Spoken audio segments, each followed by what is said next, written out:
찬양 감사합니다. 에바다 열려라.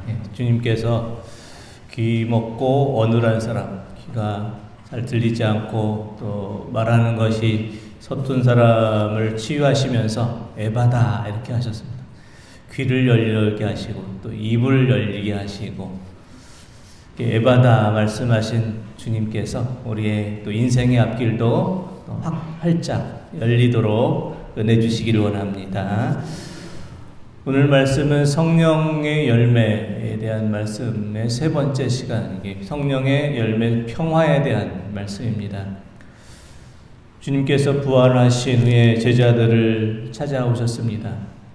주님께서 십자가에 달려 돌아가신 후에 두려움과 또 실망과 좌절과 공포에 휩싸여 있던 제자들을 주님께서 찾아오셔서 이렇게 말씀하십니다. 평안을 너에게 끼치노니 곧 나의 평안을 너희에게 주노라. 이렇게 말씀합니다. 부활하신 주님께서 제자들을 찾아오셔서 제일 먼저 주신 그 선물이 있는데, 그 선물이 바로 평안의 선물입니다. 이 시간 주님께서 우리에게도 이와 같은 선물을 주시기 원합니다. 주님의 평안, 세상이 줄 수도 없고 세상이 알 수도 없는 주님의 참된 평안이 우리 모든 성도님들 삶 속에 가득 임하시기를 원합니다. 구약 성경에서 평화를 의미하는 단어는 히브리어 이 샬롬입니다. 샬롬이라는 이 단어가 구약 성경에 320번이나 나옵니다. 신약에서 평화를 의미하는 단어는 헬라어 에이레네라는 단어인데요. 에이레나라는 단어, 평화를 의미하는 단어가 신약 성경에 80번 이상이 나옵니다. 평화라는 이 말씀은 성경 말씀에서 매우 빈번하게 또 매우 중요하게 여겨지는 단어입니다. 우리말 성경에서는 이 평화를 화평으로 또는 평강으로 또 평안으로 이렇게 번역하고 있습니다. 다 같은 뜻의 말씀입니다. 성경에서 말하는 그 평화는 무엇일까요? 먼저 그 평화는 하나님과 이루어진 평화를 말하는데요. 하나님과 완전한 일치를 이룬 것, 하나님과 완전한 회복의 관계를 이룬 것, 이것이 평화이다, 하나님의 평화이다, 이렇게 말씀합니다. 우리 사랑하는 성도님들 삶 속에 하나님의 평화가 먼저 임하시길 원합니다. 하나님의 뜻과 완전한 일치를 이루시고 하나님 안에서 모든 상처가 회복돼서 완전한 회복을 이루시는 그런 하나님의 평화가 우리 모든 성도님 삶 속에서 함께 하시기를 원합니다. 우리가 사는 세상을 가만히 살펴보면은 우리로 하여금 평안하지 못하게 하는 많은 일들이 있습니다. 생각하지 못한 많은 사건, 사고와 질병, 끊임없는 세상 곳곳에 일어나는 전쟁과 테러들, 또 무너진 생태계로 인해서 일어나는 각종 자연재해, 평안하지 못한 세상 속에서 우리가 살아갈 때에 우리가 그러면 어떻게 참된 평안을 누릴 수 있겠습니까? 우리가 참된 평안을 누리기 위해서 첫째 필요한 것은 우리의 심지가 견고한 것입니다. 심지가 견고한 사람이 하나님의 평화를 누리게 됩니다. 이사야 26장 3절에서 4절의 말씀 한번 보겠습니다. 주께서 심지가 견고한 자를 평강하고 평강하도록 지키시리니 이는 그가 주를 신뢰함이니이다. 아멘. 주께서 심지가 견고한 사람을 평강하고 평강하도록 지키신다, 이렇게 말씀하며 심지가 견고한 사람, 그 사람은 주를 신뢰하는 사람이다, 이렇게 말씀합니다. 하나님께서는 심지가 견고한 사람을 평안하도록 지켜주십니다.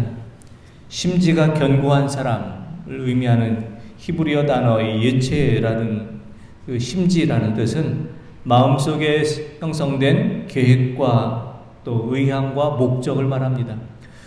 우리의 마음속에 생각한 계획이 하나님의 계획과 일치된 사람, 하나님의 뜻과 우리의 인생의 목적과 하나님의 인생의 목적이 일치된 사람, 심지가 견고한 사람입니다. 심지가 견고하다는 것은 마음이 요동하지 않고 일관되게 하나님을 의지하는 것을 말하고요. 심지가 견고하다는 것은 세상을 바라보지 않고 오직 하나님을 바라보고 하나님만을 신뢰하는 사람을 말합니다. 우리의 마음이 불안해지면 또 한 곳을 바라보지 못하고 눈동자가 흔들립니다. 마음이 불안해지면 작은 주변의 환경에도 작은 주변의 변화에도 크게 마음이 요동치게 됩니다. 하지만 오직 하나님만을 바라보고 전적으로 하나님을 신뢰하는 심지가 견고한 사람은 하나님의 평안을 누릴 수가 있습니다. 성경에 있는 인물 가운데 다윗은 참으로 파란만장한 인생을 많이 살았습니다. 시편의 말씀을 보면은 시편의 90편 이상이 다윗의 시편입니다.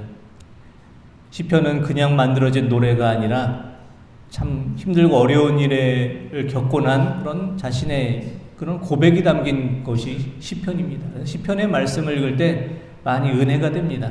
그저 지식으로 쓰여진 것이 아니라 삶 속에서 여러 가지 어려움 속에서 하나님을 의지한다는 고백이 시편에 많이 담겨 있는데요. 다윗이 그 많은 시편을 지을 수 있었던 것은 그렇게 많은 환난과 어려움을 겪었고 그럼에도 그 중에서 하나님의 은혜를 또 사모하고 하나님을 의지함으로 그 많은 시련을 이겨냈다라는 것을 의미합니다. 다윗은 파란만장한 인생을 살았습니다. 블레셋의 침입으로 인해서 나라가 위기에 처했을 때 골리앗을 물리치고 나라를 위기에서 구했지만 오히려 사울 왕에게 쫓겨다니는 신분이 되었습니다. 왕이 된 이후에도 개인적으로 가정적으로 어려움이 많았습니다. 노년에는 사랑하는 아들 압살롬의 반역으로 또 힘든 시간을 보내기도 했습니다. 참으로 파란만장한 인생이 그에게 있었지만 다윗은 이와 같은 믿음의 고백을 드리고 있습니다. 시편 46편 1절에서 3절의 말씀 한번 보겠습니다. 하나님은 우리의 피난처시요 힘이시니 환난 중에 만날 큰 도움이시라. 그러므로 땅이 변하든지 산이 흔들려 바다 가운데 빠지든지 바닷물이 솟아나고 뛰놀든지 그것으로 넘침으로 산이 흔들릴지라도 우리는 두려워하지 아니하리로다. 아멘. 다윗은 인생에 많은 곤란을 겪고 억울한 일을 당하고 많은 인생의 풍파를 경험했지만 오직 하나님만을 바라보며 신뢰하는 심지가 견고한 믿음의 사람이었습니다. 그래서 하나님께서 나의 피난처 되시고 큰 도움이 되시니 땅이 변하든지 산이 흔들리든지 세상에 어떤 어려움과 고난이 있을지라도 나는 결코 두려워하지 않겠습니다. 라는 믿음의 고백을 드리고 있습니다. 우리의 믿음을 흔들리게 하는 평안하지 못한 많은 일들이 우리의 삶 속에서 일어날지라도 심지가 견고한 믿음의 사람이 되셔서 하나님의 평안을 누리시는 우리 성도님들 되시기를 원합니다. 세상의 풍파와 또 여러 가지 어려움 중에도 믿음의 뿌리를 깊이 내리시고 어떠한 처지와 형편 중에도 하나님을 먼저 바라보시고 하나님을 먼저 신뢰하는 심지가 견고한 그런 믿음의 사람이 되셔서 하나님께서 우리에게 주신 참된 평안을 누리시고 그 평안을 전하시는 하나님의 평안이 가득한 삶을 살아가시는 우리 성도님들 되시기를 원합니다. 두 번째, 우리가 평안하지 못한 세상 속에 살고 있지만 평안할 수 있는 그 이유는 하나님께서 우리를 지켜주시기 때문입니다. 하나님께서 하나님의 자녀들을 책임져 주시고 하나님의 자녀들을 지켜주시기 때문에 우리는 하나님의 평안을 누릴 수가 있습니다. 에베소서 2장 19절에서 20절의 말씀 보겠습니다. 그러므로 이제부터 너희는 외인도 아니요 나그네도 아니요 오직 성도들과 동일한 시민이요 하나님의 권속이라. 너희는 사도들과 선지자들의 터 위에 세우심을 입은 자라. 그리스도 예수께서 친히 모퉁이 돌이 되셨느니라. 아멘. 너희는 외인이 아니고 나그네가 아니고 하나님의 권속이다. 이 권속이라는 말씀 우리 잘 쓰는 말씀인데요. 권속이라는 단어는 식구다, 가족이다 이것을 말합니다. 하나님께서 우리의 가정의 아버지가 되시고 가정이 되십니다. 부모님들이 사랑하는 자녀들을 지켜주시는 것처럼 하늘 아버지 되신 하나님께서 자녀들을 지키시고 돌봐주십니다. 하나님께서 어떻게 하나님의 자녀들을 지켜주시고 돌보십니까? 시편 125편 1절 2절 말씀 보겠습니다. 시편 125편 1절 2절 말씀입니다. 여호와를 의지하는 자는 시온산이 흔들리지 아니하고 영원히 있음 같도다. 산들이 예루살렘을 두름과 같이 여호와께서 그의 백성을 지금부터 영원까지 두루시리로다. 아멘. 하나님께서 하나님의 자녀들을 지켜주시되 하나님의 자녀들을 둘러싸서 지켜주신다, 이렇게 말씀합니다. 2절 말씀에 나오는 두루신다라는 뜻은 히브리어 사바브라는 단어, 빈틈없이 에워싼다를 의미합니다. 하나님께서 하나님의 자녀를 둘러싸 지켜주시되 빈틈이 없이 하나님의 천사를 보내주셔서 우리를 둘러싸서 지켜주셔서 어떤 어려움들이 우리를 침노하지 못하도록 단단하게 지켜주신다, 이렇게 말씀합니다. 또한 환난과 풍파가 많이 있지만 하나님께서 언제나 우리의 편이 되어주셔서 우리를 지켜주신다, 이렇게 말씀합니다. 시편 118편 6절의 말씀 한번 보겠습니다. 여호와는 내 편이시라. 내가 두려워하지 아니하리니 사람이 내게 어찌할까. 아멘. 다윗은 어려운 일을 많이 겪었지만 이런 고백을 합니다. 하나님께서 내 편이시다. 항상 하나님께서 나의 편이 되시고 나를 도와주시는, 사람이 내게 무엇을 할 것인가? 사람이 주는 어떤 고난과 어려움도 하나님께서 내 편이심으로 넉넉히 다 이기고 감당할 수 있다라는 믿음의 고백을 드리고 있습니다. 그렇습니다. 우리는 평안하지 못한 세상에 있지만 우리의 하늘 아버지 되신 하나님께서 자녀들을 지켜주십니다. 둘러싸서 우리를 빈틈없이 에워싸서 우리를 지켜주시고, 또 하나님께서 내 편이 되어주셔서 세상 사람들이 나를 힘들게 하고 어렵게 할지라도 걱정 마라, 내가 너의 편이 될 것이다 말씀하셔서 우리를 든든히 지켜주십니다. 하나님께서 나를 둘러싸서 지켜주심을 기억하고 언제 하나님께서 내 편이 되어주심을 기억할 때에 하나님의 평안을 누리시며 또 전하시는 하나님의 평안이 함께하는 우리 성도님들 되시기를 원합니다. 세 번째, 우리 하나님의 사람들이 누리는 평안. 그 평안은 그러면 어떠한 평안이 되어야 할까요? 하나님의 자녀들이 그 누리는 평안은 나만 누리는 평안이 아니라 우리 모두가 함께 누리는 평안이 되어야 합니다. 에베소서 2장 21절에서 22절 말씀 보겠습니다. 그의 안에서 건물마다 서로 연결하여 주 안에서 성전이 되어가고 너희도 성령 안에서 하나님이 거하실 처소가 되기 위하여 그리스도 예수 안에서 함께 지어져 가느니라. 아멘. 우리는 서로 연결되어 있는 존재라 사도 바울이 말씀합니다. 건물마다 연결된 것처럼 우리가 서로 연결이 돼서 하나님의 성전이 되어집니다.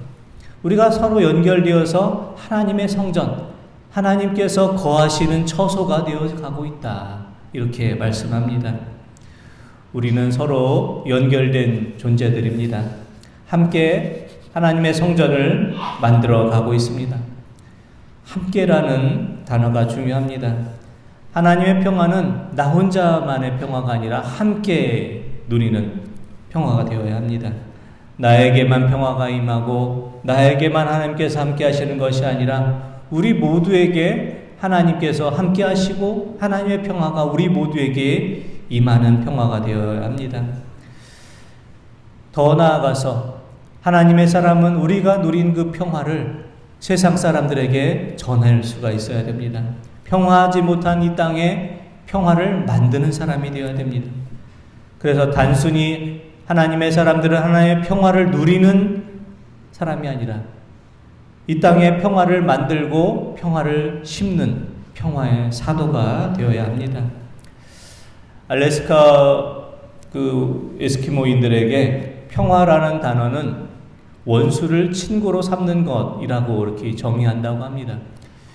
평화는 원수가 친구가 되는 것이 평화입니다. 원수처럼 여겨진 사람을 친구처럼 사랑하고 품어주는 것에서 평화는 시작이 되기 때문입니다.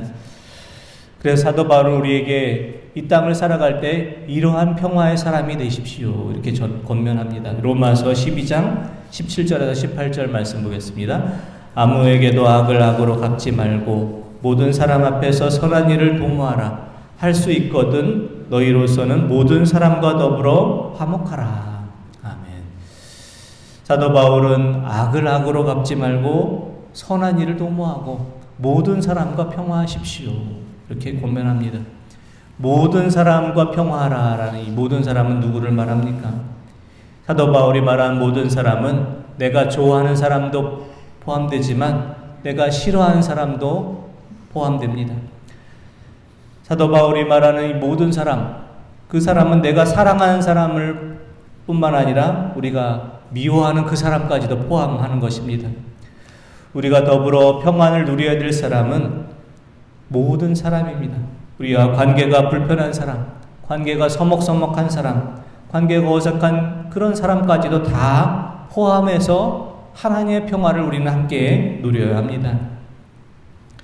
주님께서 우리를 이 땅에 평화의 사도로 보내신 것은 우리가 싫어하고 미워하고 관계가 불편한 모든 사람들을 품어주고 기도로 품고 사랑으로 품어주게 하는 평화의 사람이 되게 하기 위해서입니다. 평화의 사람이 되어서 먼저 손 내밀고 용서하고 먼저 화해를 청할 때 하나님의 평화가 우리에게 임하게 될 것이고, 하나님의 평화가 우리에게 임하게 될 때 우리의 삶은 진정한 하나님의 평화가 임하는 복된 삶, 행복한 삶으로 변화되게 될 것입니다.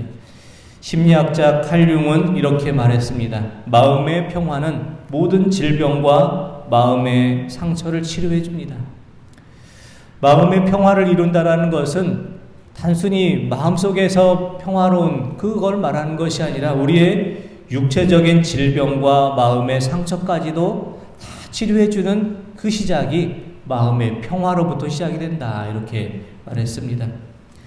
우리의 마음속에 미움의 마음이 생기고 또 스트레스가 생기고 그러면 그것이 많은 병의 원인이 됩니다. 하지만 우리 안에 평화가 임하게 되고 또 하나님의 평안을 우리가 누리게 될 때 우리 안에 있는 모든 질병과 상처가 다 치유함을 얻게 됩니다.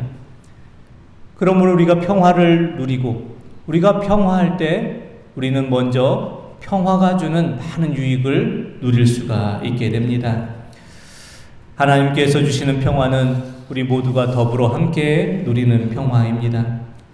내가 행복해야 내가 행복하고 내가 기쁠 때 나도 기쁠 수 있는 것입니다. 그렇지만 내가 모든 걸 참고 손해보고 용서하고 먼저 사랑의 마음을 품는다, 이것은 참 쉽지가 않습니다. 그래서 주님께서는 산상수훈에서 팔복을 말씀하실 때 이렇게 말씀해 주셨습니다. 마태복음 5장 9절의 말씀 보겠습니다.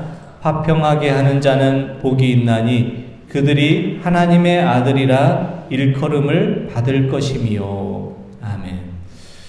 팔복의 말씀을 주면서 화평하는 자, 평화를 이루는 사람에게 임하는 복은 하나님의 아들이라, 하나님의 딸이라 일컬음을 받는 복이라, 이렇게 말씀합니다.